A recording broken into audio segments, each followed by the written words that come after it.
তার doctor strange মুভিতে আমরা একটা জিনিস স্পষ্টভাবে দেখেছি যে কাইসেলিয়াস আর তার অনুসারীদের মুখে এক ধরনের অদ্ভুত দাগ বা চিহ্ন।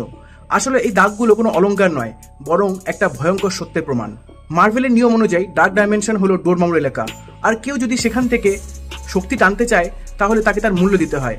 আর সেই মূল্যের প্রথম চিহ্নই হলো শরীরের উপর অস্বাভাবিক দাগ। অর্থাৎ যত বেশি তুমি ডার্ক ডাইমেনশন থেকে শক্তি ব্যবহার করবে, ততই তোমার মানবদেহ আর আত্মা দূষিত হয়ে যাবে। কাইসেলিয়াস ইচ্ছাকৃতভাবে ডোরমামুর শক্তি গ্রহণ করেছিল, তাই তার মুখে সেই ভৌতিক নকশা ছড়িয়ে পড়ে।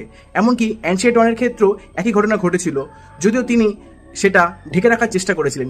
এই দাগগুলো আসলে ছিল তাদের ভেতরের অন্ধকারের প্রতিচ্ছবি, এক ধরনের সতর্কতা যে শক্তি তারা ব্যবহার করেছে সেটা কতটা ধ্বংসাত্মক হতে পারে।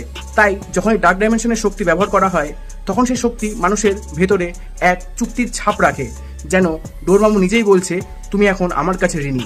তুমি ডিটেলসটা খেয়াল করেছিলে? না খেয়াল করলে অবশ্যই ভিডিওটাকে লাইক করে দাও, চ্যানেল সাবস্ক্রাইব করে নাও। Thanks for watching.